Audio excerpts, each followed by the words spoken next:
Welcome everyone to our panel, Climate and Crisis, What Do We Need to Know to Improve Response to the Unknown Future? We're pleased to have all of you here from different parts of the world to discuss some of these important issues with us today. As we wait for a few more people to join, I'll just run you through some housekeeping points. So we will have a space for questions to the panel at the end of the session. Please feel free to add your questions throughout as speakers are talking using the Q&A icon at the bottom of your bar in the Zoom window. If you want to ask a question to one particular panelist, please indicate that clearly at the start of your question. To help us use the question time most effectively, please vote for questions from our fellow audience members that you would most like to hear answered. You can upvote the questions you think are most important by clicking on the thumbs up icon beside them. Those we don't get the chance to answer, I will still pass on to the panel afterwards, so we all have a good sense of the key issues that you've raised. We also want you to know that the session today is being recorded for internal and external use. Audience cameras are not visible to us, so you won't be featured in the recording. However, if I read out your question, I will include your name. So that's it for housekeeping. So now we have a few more people with us. I will introduce myself and our great panel. So I'm Jennifer Doherty, a Senior Research Officer at the Active Learning Network for Accountability and Performance in Humanitarian Action. At ALNAP, we have started looking at the issue of adapting humanitarian action to climate change based on a growing interest in the topic among our member organizations, some of whom are already feeling the effects of climate change in their countries. Others are concerned about how to prepare for action if climate-related crises hit. We're working with a partnership of some of the organizations on the panel to produce a new lessons paper that synthesizes useful learning in this area. But this has raised several important questions on the nature of the evidence on this topic that we need to grapple with, and we wanted to discuss with you today. Namely, what is the scope of the climate impact on humanitarian action? What do we need to know to understand the full breadth of a topic that potentially changes everything? And what can we know about unprecedented events? How can we collect useful evidence on things that haven't necessarily happened yet? So those are the topics that will be discussed by our great panelists today. I'm very excited to have with me Geeta Bhatrai Bastakoti, who is a Gender Climate Services Analyst at the International Center for Integrated Mountain Development. Geeta has been working on climate change for 10 years, focused on understanding the gender and social implications, policy linkages, and processes of natural resources and food security adaptation. Her climate services work supports building the resilience of local people, in particular marginalized women and men. Then we have Mihir Bhatt. He is the director of the All India Disaster Management Institute. Mihir works at the local community level and focuses on reducing risk through both action and learning. He has published on issues of vulnerability and disasters and has been part of key evaluations of disaster response in Asia. Mihir has a particular interest in issues of disaster risk reduction, climate change adaptation, and the Sustainable Development Goals. And next, we have François Grunewald, the Director of Strategic Foresight for Groupe URD. François has been involved in research and evaluation on early warning systems, response preparedness, and response deployment in many disasters over the last 20 years. He is currently facilitating a network of French organizations working on disaster preparedness. He has contributed to many articles and books on disaster management and regularly delivers lectures on the subject. And then finally, we have Paul Knox Clarke, a principal of the Climate and Humanitarian Crisis Initiative, which is a new platform to allow humanitarians, academics, civil society, and emergency responders to prepare for the humanitarian crises of climate change. He has previously worked as a humanitarian practitioner in a variety of conflict environments and as a researcher with a particular interest in humanitarian performance and organizational and systemic change. So welcome everyone, we're very pleased to have you with us. And on to the first question. So in order to understand how the humanitarian sector should respond to the impact of climate change, we need to have a sense of what that impact is. So Paul, how has climate change altered the risks faced in the sector?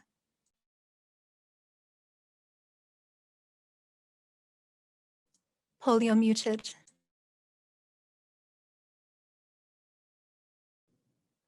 Thank you, Jennifer. You'd think I'd know by now, wouldn't you? Still catches you. Thanks a lot for that. Thanks for asking me on, and delighted that so many colleagues are joining us today. In response to the question, how is the climate emergency affecting disasters? Well, as I think we've found, haven't we, Jen, as we've been trying to write the lessons paper, as far as we got so far, it's very hard to land on a single change, a single way in which disasters are changing, which makes perfect sense, because if you radically change the environment in which all of human history has taken place, all agriculture and food production mechanisms have developed, all land has been settled by mankind, all cities have been built. If you change the context of that, you change absolutely everything. And so with respect to crises, all crises, or almost all crises, are being affected, albeit in very different ways. But I think what we've been trying to do among ourselves and with key informants we've been speaking to is come up with some form of typology for how these changes are occurring. And let me try this one out for our participants today. Three kinds of broad change. The first is that the crises that we know. The crises that we know, things like food insecurity related to crop failure, flooding, are getting bigger, they're getting more frequent, and they're occurring in places that they haven't previously occurred before. The second sort of broad family of changes is around the crises that we think we know, but we really don't anymore, because they are behaving in a fundamentally different way from crises that we have got used to. And examples of this might be things like the Australian bushfires, which burned hotter and faster than previous fires have done, and which I understand made both the prediction of where fires were going to break out and the response tactics that people were used to use for firefighting, not entirely obsolete, but very difficult to use. Another example about of these disasters behaving differently would be cyclones, tropical storms, of course, which seem to be over time intensifying much more quickly before they make landfall.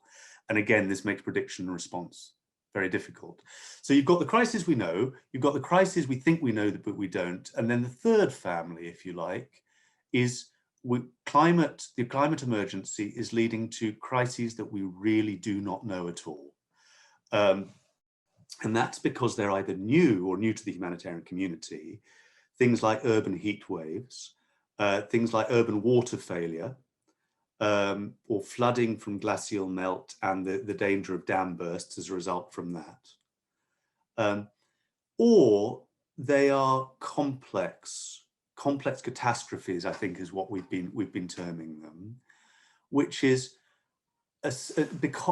where a known disaster is so large in scale that it affects economy, regional, global economy and society in many ways. And so it has knock-on domino effects, which are very hard to identify.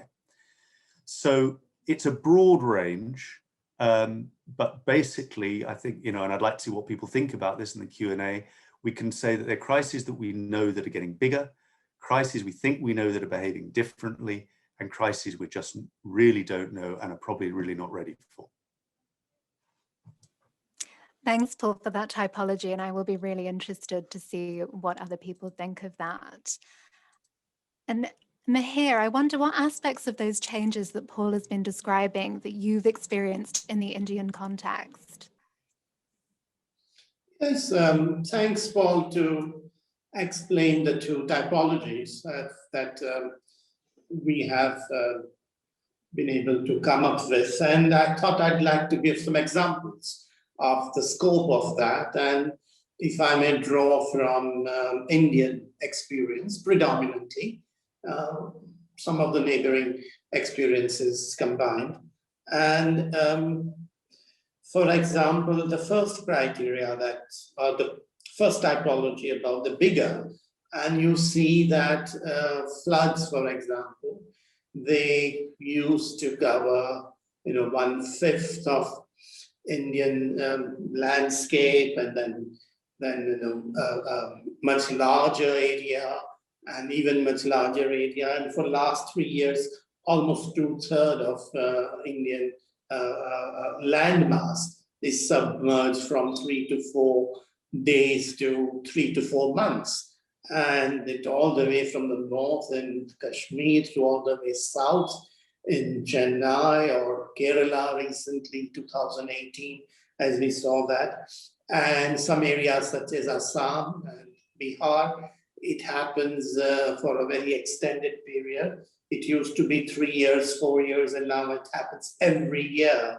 Same village, same location. So that way, that particular typology has become very important to look at. The second typology about think we know, but we don't quite. And Paul mentioned forest fire. And in India, we've not really specialized in forest fire. And that's something one read about in history, but not actually dealt with. And all of a sudden, for example, as we speak, there is forest fire, which is very hard to control in the northeast state of India, Tripura. And that is, every modern facilities is deployed, and every local indigenous matter is deployed to contain that. A couple of years ago, Uttarakhand had similar forest fires again, and that something was very difficult to contain as well, and that was totally unexpected. So that would be, or for example, 2 cyclones almost next to each other, one on the east coast, where Amphan, and second on the west coast, Cyclone Nisarga in Bombay, and that's something which hasn't happened before, and they sort of we thought we knew, but we don't quite really know about that. So that's the second category, and third and last, and I'll stop there, but I do want to give examples about heat wave being one, and that, as we speak this morning, for example, Orissa reported that more than 38 cities and towns in Orissa have moved up the 40-degree mark, and they're facing heat wave in the middle of the pandemic. Terrible. And similarly, for example, there's a cascading effect of having the pandemic, and then you have flooding, for example, in the delta of Sundarbans, and then you have Cyclone Amphan, and all three simultaneously happening in the same community, same areas. So that's the kind of scope that we are talking about if you look at India. Thank you. Thank you, Mihir, for adding that useful depth from your context and thinking how that typology fits where you're working, and particularly on those interactions with the difficult situation you're facing in India with COVID at the moment. So on to François, based on your work, are you seeing similar examples of change in other world regions? I think you're muted as well, François.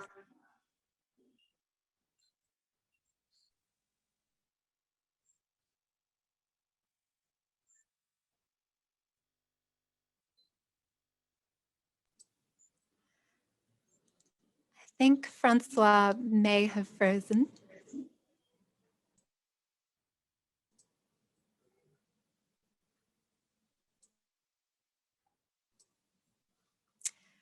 I think for the time being, we might skip over François and move on to Geeta, and we can come back to François afterwards. So, as well as thinking about this geographical scope, we also need to understand more about the people who are feeling the impacts of these changes. So Geeta, can you tell us how these risks are distributed among populations? Thank you, Jen, for this question, right? Basically, if you look at the, global level evidence as well also, and considering like in mountain people regions, like basically, I will talk from the perspective of Nepal, right? Because I have been involved in like many works in Nepal related to climate change. So mountain region, right? So we have like different ecological zones, like we have different geographical settings. So in that sense, like the climate change impacts, it differs not only by gender but also different intersectionality. What we talk about is like in terms of age, in terms of education, then in terms of like the geographical location, also like ethnic groups, like um, and also like to like what level of exposure these communities have been to for the climate change, right?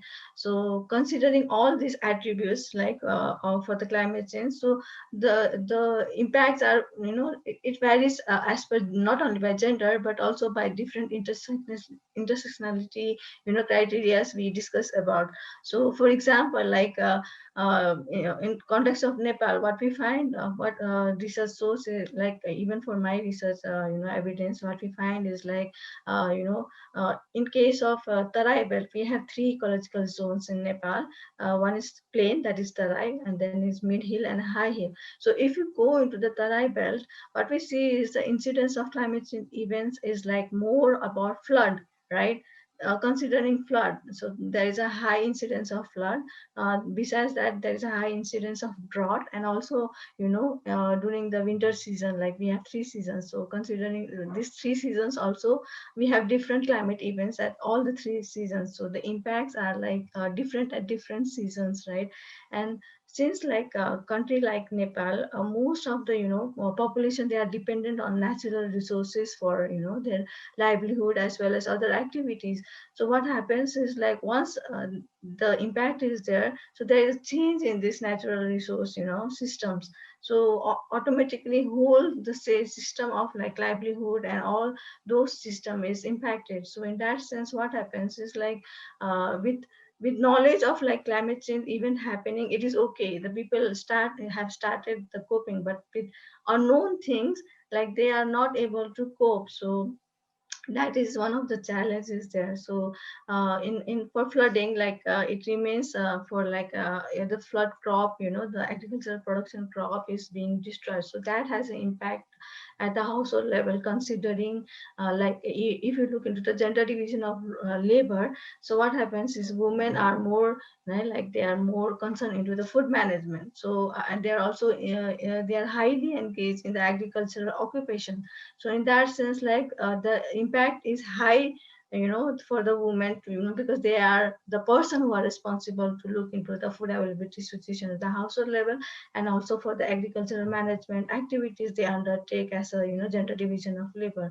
And then if you go into the high hills, what happens is the incidence of like a landslide is there, and there's a drying of water sources is there. So that has an impact in terms of like a woman, because they are responsible for managing water also, and also for agricultural water activities. So in that sense, they have a higher burden in terms of like managing all these uncertainties, and also like crisis, and also deficit that they are facing related to climate change incidents. So that is there. Yeah, that's it. Thank you. Great. And thank you, Geeta. That was really interesting to hear about some of those gender aspects and also the intersectionality, and drill down to the people involved. So I think we have François back now. So I will ask him the same question and see if we can get their answer. So François, have you seen similar changes to those that Mihir was discussing, or the typology that Paul described in other world regions?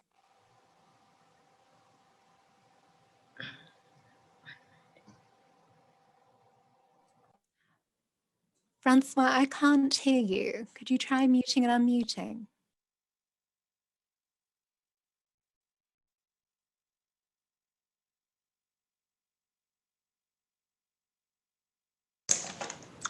Do you hear me? Yeah. Do you hear me? Yes. So, Loud and clear. yeah, sorry. So my screen went blue and I had to start the computer again. It happened sometime with Zoom.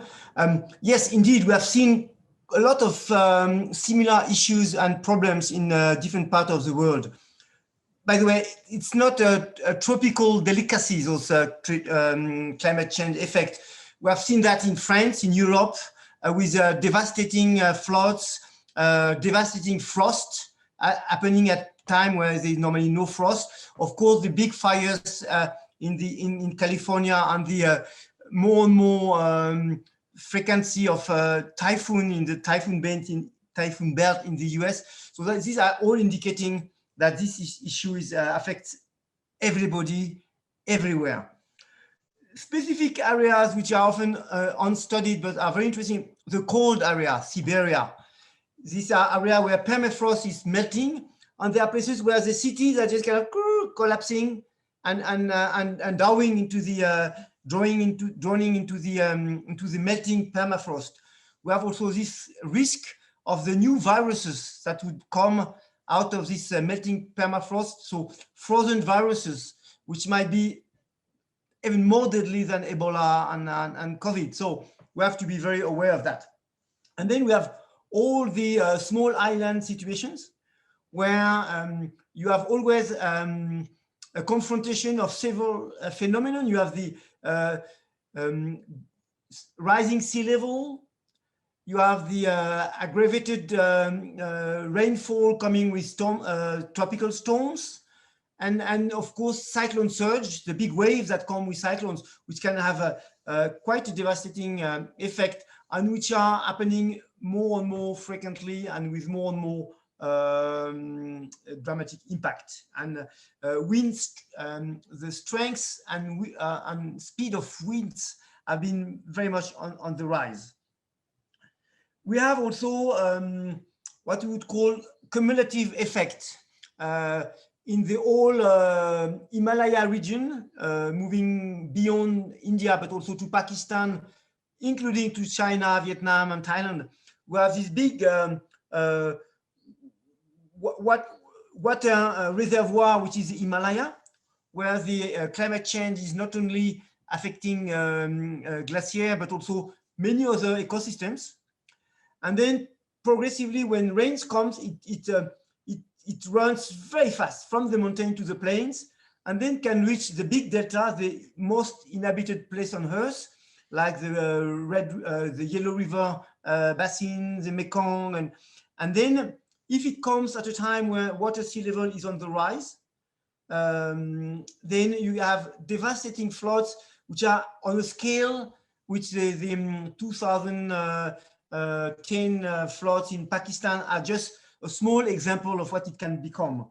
So we have those different phenomena which are at stake. And of course, Paul mentioned the drought. What we see more and more happening is climate change affecting rainfall patterns, not necessarily for the drought, but just a time where people will plant, there is no water, a time where people should harvest, there is a lot of rain, so the water, the grains get spoiled. So all those effects of climate change, which are often below the radar screen, are also affecting in Europe, in Africa, in Asia, in America, in the Latin America. So these are really worldwide impacts. I stop here. Thank you, François. That was worth waiting for. So all of those answers really draw quite a wide scope on the phenomena, including changes that are already being experienced and others that we're trying to predict. So as humanitarian actors attempting to improve responses to the next climate-related crises, does evidence already exist that can help to inform our actions? So Geeta, what are your thoughts on that question? That's an interesting question. Basically, if you look at the evidence level, definitely we do have like some evidences at the ground level, but climate change events are so, we already talked about the typologies thing, right? So in recent this year in Nepal, we have a forest fire, right? This is the first time we have experiencing this, forest fire. So this was never ever predicted, right? So in that context, what led to, the forest fire? Definitely that heat factor, if we can relate to this, climate change or weather things, definitely there should be in long term, maybe that could be, linked with the climate change. So talking about the so there are some we don't have evidences for some events at the ground level. For some of the events, we already have evidences of climate change events that are taking place at the ground level. If we talk about different floods or precedented one, there has been already seen overall seen changes in terms of precipitation, right? So these are already evidence one. For undocumented one, basically if you talk into the microclimatic changes, so these are not are yet to be evidence for in terms of climate change events. So there is a gap in those documentation of microclimatic events at the local level. So that gap is there. And particularly for in considering for gaps, so you also want me to focus on ICIMOD's work on this? That would be great to hear what you're doing, maybe to fill some of these gaps. Okay, so considering these gaps, what right now I'm working on climate services. So basically our understanding is the idea of whole climate services is that even before the events is there with the climate services or prior information to the community level. So this events are being disseminated to the community people, so they are prepared before the events occur, so they are able to adapt with this changing situation at the ground level before, in terms of right now climate services, we are focusing on agriculture and the tourism. These are the two sectors we are now piloting the projects for. So two sectors. So what we are trying to look is to understand, to link the climate change events and also to link with these two sectors. Like in agriculture, we have different phases of agriculture crop production. So in context of marginalized, basically we are all targeting to user groups at the local level. Our focus is also on towards to reach these climate services to most marginalized and vulnerable people. So we are doing a need assessment for this marginalized and local people to how to look into the gaps and the barriers, so and challenges for the services. Why are they not receiving this kind of services for the climate change adaptation? So understanding these gaps and barriers will allow us to develop a solutions that are able to will allow us to reach to this most marginalized community who have no access to climate services or no access to information for the climate events at the ground level. Yeah, thank you. Great, that's really interesting, Geeta, and great to hear about the information that you do have. You're already making it a priority to really share that with the most marginalized communities. So it would be interesting to hear from Paul about his reflections on the same question. Thank you. Obviously, I don't have the in-depth knowledge that Geeta does, but some general reflections around perhaps building on some of those ideas, and particularly the forest fires in Nepal that Geeta you were talking about, which is a terrifying thing, is just to underline that we do need to be very careful, I think, at this point in history about how we think about evidence in the humanitarian sector, because we're not, in many cases, we're not going to be able to anymore go to a library, literal or metaphorical, find out about something, then bring that thing back and put it into practice. A lot of the evidential methods that we're used to using and which we know are successful really rely on collecting data using some form of rigorous observation over time. And that information then gives us a good handle evidence on what will happen in the future that we can act on. But of course, with climate change, with the Nepal fires, which haven't happened before, with all these things that haven't happened before, we can't assume that evidence about how things worked in the past will work in the present, or evidence about how things are working in the present will continue to be useful in the future. And as we write the ALNAP paper and talk to more people about the ALNAP paper, we're finding that this is more and more the case. What do we do? Where are the lessons about these new crises, about the catastrophic crises? Can you ever know how these things are going to unfold? And it's true for lessons, but it's also true for other forms of evidence that we use in the system. So prediction,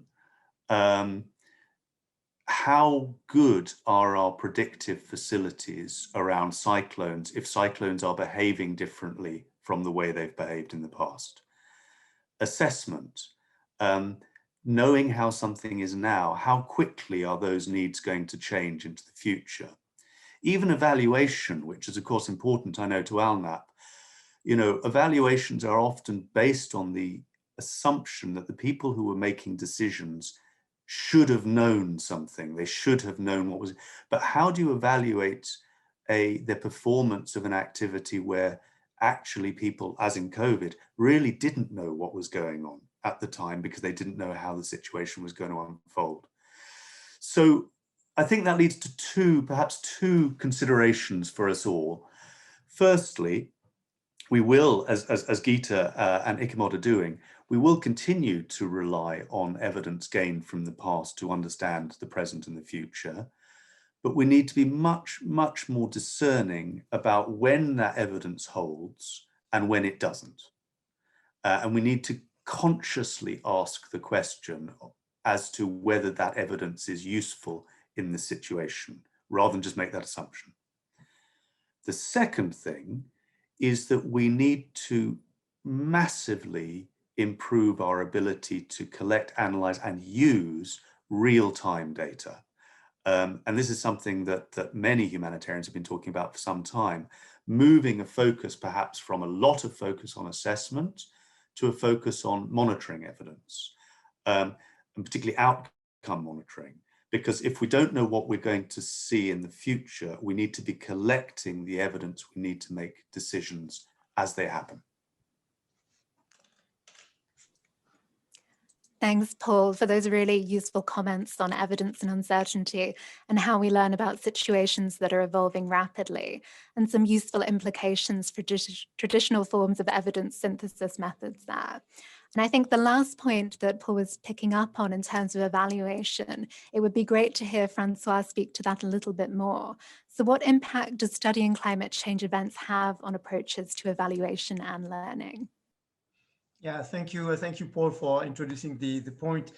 I mean, there are a couple of elements which are, I think, quite interesting. First of all, I mean, our experience is to engage with evaluation methods as close as possible to the event. So we are now running those real-time evaluation in the kind of 2 to 3 weeks after the event, which are critical to understand what worked well in the alert, what worked well in the alarm, which is another thing.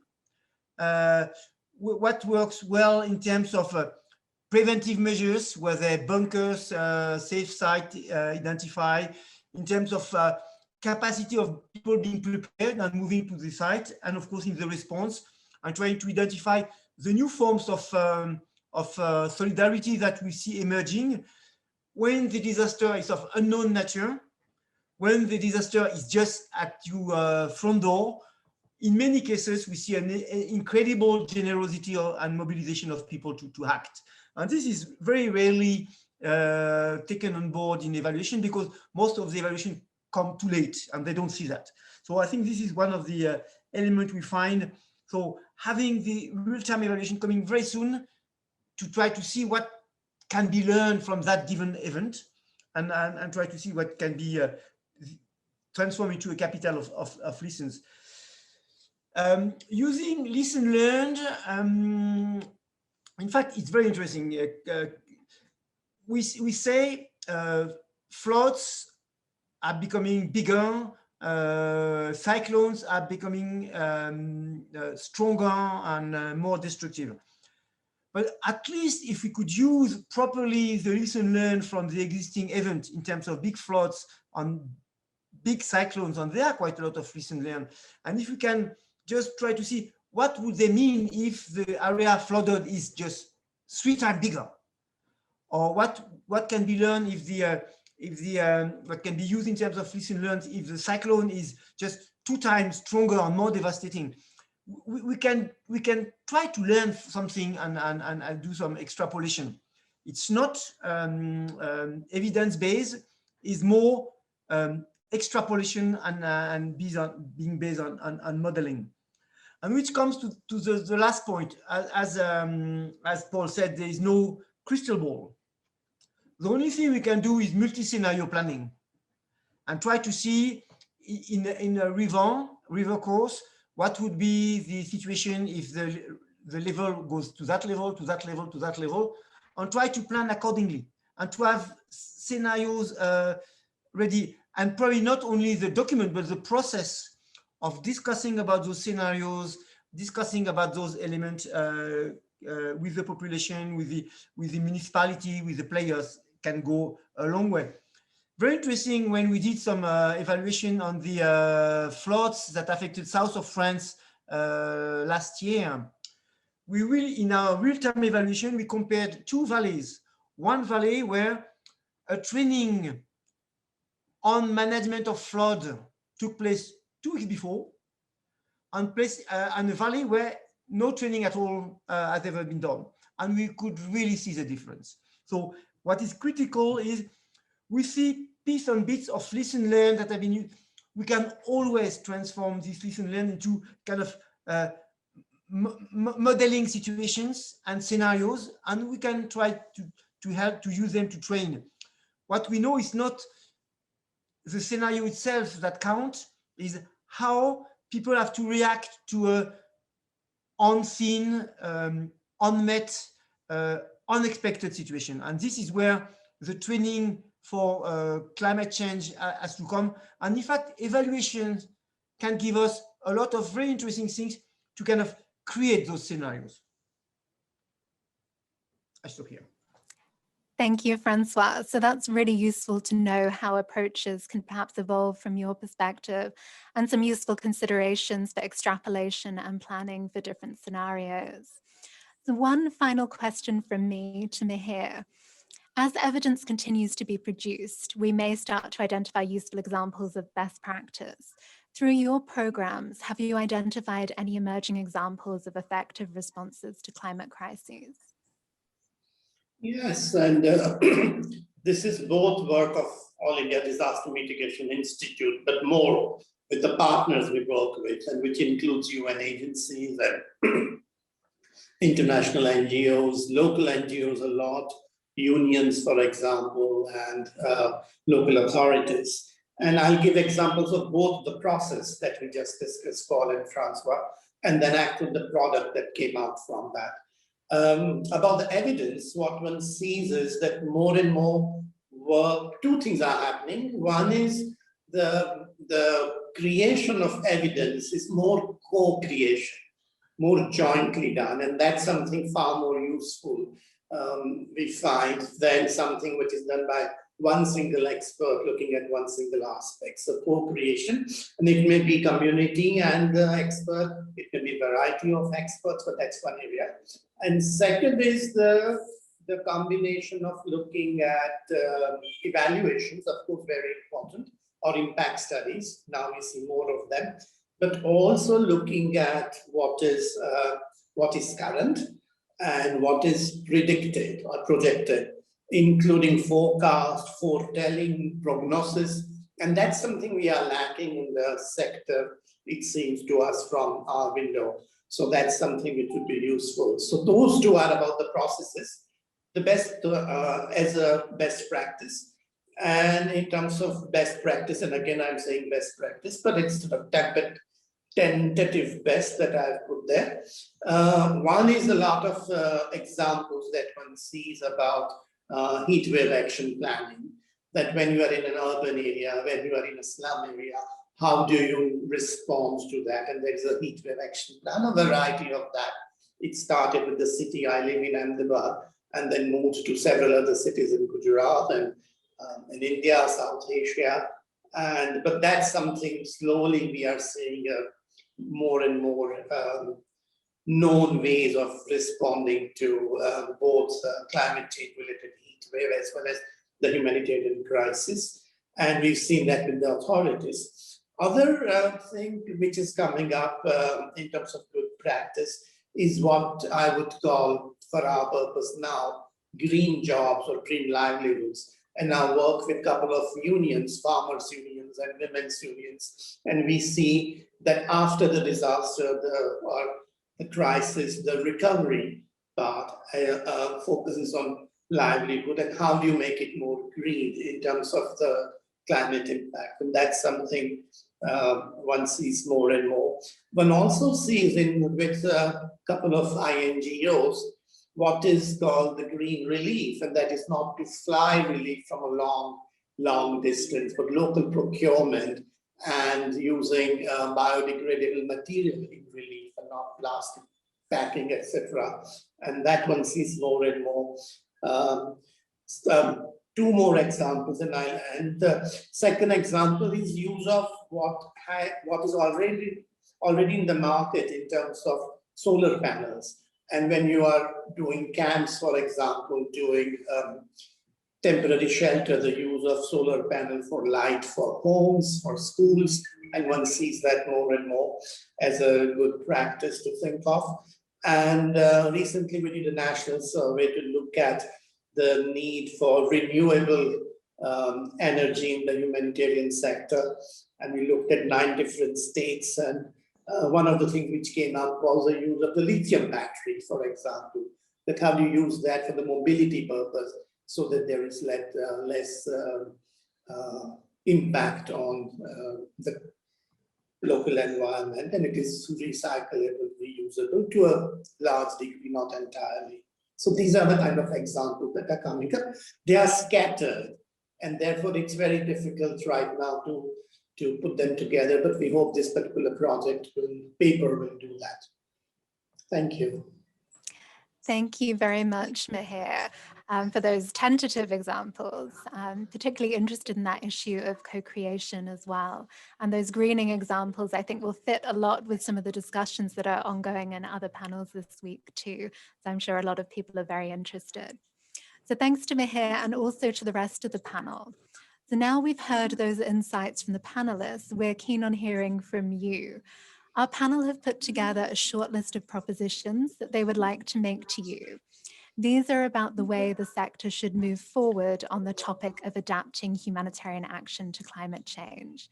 So you should see a link appearing on your screen, and we'd like you to click on that. This will take you to another screen where you will see the propositions. So the link is now in the chat. So we would like you to vote on your top 2 priorities out of these propositions. And for those who can't see the screen, I will just read them for you now. So the first is to bring together the evidence that already exists on how and where climate change will affect disasters to allow for better planning. Second, link gender research to develop solutions that are contextualized with local knowledge and globally developed solutions for climate adaptation. Third, reduce the gap between learning and action about integration of climate change adaptation and humanitarian crisis response. And finally, ensure area-based multi-stakeholder coordination and response mechanisms are equipped and functioning in the face of unpredictable local and global climate impacts. So each of those are a relatively long proposition there. So as we wait for the poll to close, please be adding ideas to the Q&A or voting on existing questions. I can already see there are quite a few there. I'll just wait a moment for you to finish picking your 2 top propositions.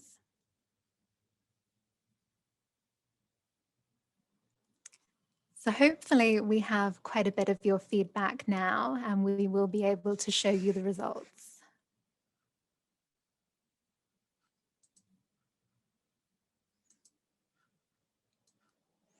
Great. So the poll is closed there. And we can see that they are quite close together for 3 of them, and 1 of them is lower down. So the top proposition is to reduce the gap between learning and action, which I think is quite close to our hearts at ALNAP, definitely. And next is to ensure that the area-based multi-stakeholder coordination response mechanisms are equipped and functioning. So again, something quite practical there for both of those. So linking learning to action and then some practical coordination changes. But there is also quite close together with that is focusing on bringing together existing evidence. So that fits with some of the evidence synthesis that we've been talking about before. Although there is, I think, slightly less interest in the second proposition, but we're aware that some of these might have been hard decisions to make. It might have been quite close between your top 2 and your third one. And all of these likely have some merit. And you may also be undertaking work in these areas to contribute to these goals already. If so, I'm sure our panel would be very keen for you to be in touch. So now that we have gathered some of your opinions, I would like to put a couple of your questions to the panel. So I can see quite a few on there, and I will, as discussed, look at the one that has been voted the highest to ask first. So the 2 at the top are both open to the whole panel. So what I will do is read out the 2 top questions and then pass over to each panelist in a couple of minutes to respond to both or either of the questions that is most pertinent to you. So I will read these out. The first one is quite lengthy. So what priorities would the panelists highlight in terms of ways to scale up support to local civil society organizations to support their role in preparedness and response to climate-related crises? So from experience of CAFOD and its local partners, and as much research has highlighted, neither global climate finance nor global humanitarian finance are effectively reaching local NGOs rooted in the worst affected communities, yet they can play critical roles in understanding and addressing risks, hazards, and vulnerabilities among specific at-risk communities. From our experience, more support to country-level funding mechanisms, hubs, and consortia that model local leadership are critical to make change. What are the priorities to overcome these gaps from panelists' perspectives? So that's the first one on scaling up support to local civil society organizations. The second one asks, are there any climate disaster risk screening approaches or tools that the panelists think would be of interest to humanitarian organizations? How useful have these approaches been so far, especially for contexts with high uncertainty? So those were the top rated questions, and you should be able to see them written down if you need to go back to them. I will ask the panel to take 2 minutes each to respond to those questions or one of those questions that most speaks to you. And I will begin with Mihir, if that's okay.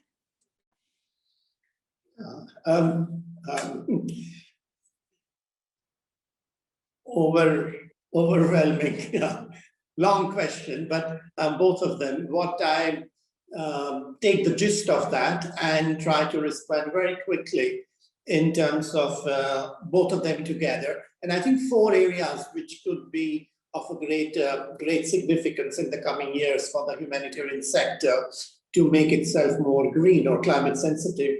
And one is that how do we quickly, with the new technology at our disposal, make ourselves aware of these 3 typologies that we put together, and how do we start experimenting with them, going back and forth, so that our programs, our reviews, evaluations are far more tuned to the reality we are facing. So that's one, is about awareness. Second is about investment. And I think the resources which is being invested in evaluation, for example, we also need to invest what is happening currently in those areas, in those communities, in those affected areas, and what are the projections. So that we need to have before hand and not after the disaster. So that's another area where we need to do that. The third area, which is very important, is the governance part. that we know how to govern. We have sphere standards about, for example, for the humanitarian sector. But when it is green, what changes do we make? Is it only marginal, or there is some fundamental change? And I think at one point we are going to head-on collide in terms of the economic approach and ecological approach. But that's the governance part. And the fourth is about the preparedness, or sort of projecting things. You may call it prognosis, you may call it forecasting, but a lot of that needs to be done, as we've done a lot of evaluations and reviews, the time that is spent on that. So for example, what would be a DEC prognosis outline, DEC foretelling outline? And that's the kind of work that needs to be done. Thank you. Thank you, Mihir. You packed a lot into your 2 minutes there. I'll pass the same 2 questions on to François. You're muted again, François. I think part of the response to the 2 questions has to be found in a triangle for dialogue between society, civil society organization, citizen network, the authorities, the institution in charge of, and then the scientific community. And the humanitarian actors have to find their place in dialoguing with that triangle. This is critical, for example, to raise risk awareness, but also to understand the extremely sound logic of indigenous knowledge on risk, which is quite interesting and often totally forgotten. And we know that indigenous knowledge is based on study from the past, but it can also give quite interesting element for the future. The other critical element is this risk awareness should be the base to ensure that civil society organizations, societies, and elected bodies engage into a strategic dialogue on risk-informed development programming. Because there is no point to continue in some area the type of development, the type of buildings, the type of managing of soil that we do now, knowing that climate change is on its way. So the capacity to have this strong lobbies, this capacity to influence decision makers on the development strategy, on the investment is absolutely critical. And then in terms of tools, again, there are a lot of things that can come out of this, of science, through modeling, through curve brought to their limit and see what's happening. There's one area where there is a quite interesting margin of progress, which is not often explored. You know, we talk a lot about early warning. We forget that in many instances, the early warning is not enough. You need to have alarm system. So people would be aware that there is a risk, there is a problem in his way through the alert early warning, but then they have to make sure that the time, sometimes they have few minutes to take their grab bag and go in the safe area. This is the alarm system. And this is often not there. And interesting, it can work for floods, it can work for cyclone, and even there are more and more elements that indicate that it can work for earthquake. Animals are reacting fast. There are now more and more science indicating that you can have at least 1 or 2 minutes of indication that something is coming, and then the alarm will save people. So I think this would be one area where I think we should invest more, and I stop here. Thanks very much, François. That's really useful to think about some of those tools at the end. So I'll pass on to Geeta if you have anything to add to those 2 questions.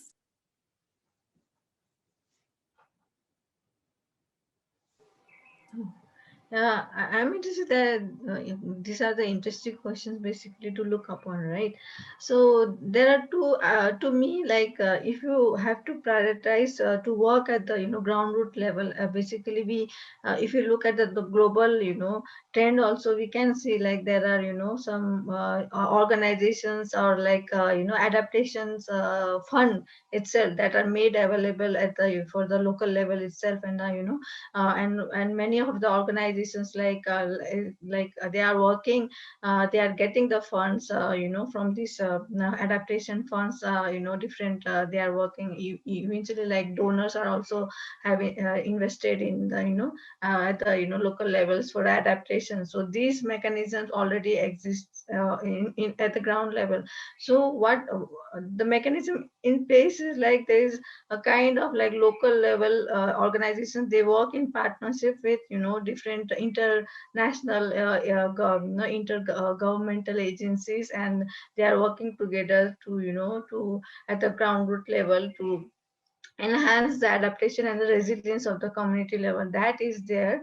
But also the other, if you look into the another line, right, besides like external funding, government, government agencies or government, the national level government, they also are putting in the funds for the climate change adaptation. So what I would see is like if the national level government is putting on the fund for the adaptation at the ground root level, so definitely these local level organizations should tap these opportunities to resource them for the of adaptation program or to work at the ground level, so that concern of not reaching the ground root level, that can be addressed. So these two mechanisms will work, are working in reality actually. So those are there. And and the partnership is almost there, like we have three, global, regional, and the local level. So these three interactions of these three institutions have to always take in place. So advocacy should be there, leveraging should be there, then priority should be there for the climate change adaptation. So I think this model will work better, in terms of long term, in terms of adaptation to unknown and known event for the climate change. Yeah, thank you. Thanks very much, Geeta. It's interesting to think about working at different levels and different sources of funding as well. Thank you. And I will pass on to Paul, see if he has anything to add to those. Thanks, Jen. The issue of which many of these questions bring up about civil society and its responses is obviously really important. It's something that Nishani was talking about actually yesterday from ICFA in the panel that we did. But my colleagues here, I think, have responded to that. So maybe I'll go to Charlotte's question instead about disaster risk screening approaches. I think that's a fabulous question. And I also would really like to know the answer. I don't know the answer to that. I do know that REAP is doing a sort of audit of what is out there and its applicability to the sector. So maybe colleagues from the REAP program have or will be able to provide an answer to you there, Charlotte. I certainly hope so, because this issue about what is and is not of use, particularly around prediction, I think is critical as we invest more and more money in anticipatory programming. The other question, Jen, may I just answer a different question, Andrea's question? Yeah, I'm sure. I think that's a particularly interesting one as well. So thank you. So Andrea asked, should humanitarian organizations include environmental climate issues, different principles, more planning, dedicated environmental assessment personnel? Yes, yes, yes, and yes.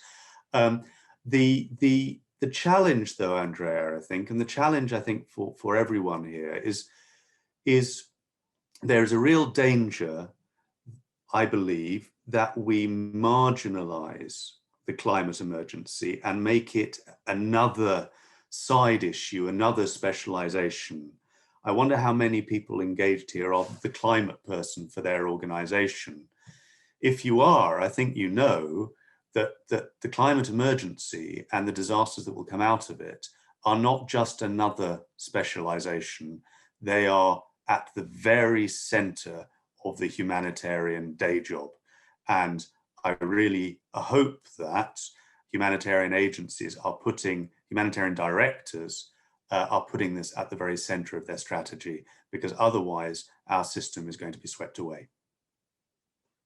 I think that's a really useful comment for us to end on. Thank you very much, Paul, and thanks all for your questions. That's all we have time for in the session, but there's certainly a lot more that we could talk about. Please do feel free to get in touch to continue these conversations. I think for me, this discussion has highlighted that the questions we raised at the beginning are challenging, but there is already progress in thinking these issues through with the aim of moving towards improved responses. So thank you to the panel for your time and your insights, and to everyone in the audience for your attention and your useful inputs. Throughout the rest of the week, we encourage you to think about how we learn about climate crises and how we can put that learning into practice in future humanitarian action. So please enjoy the rest of the program of events. Goodbye. Thanks, everyone, and take care.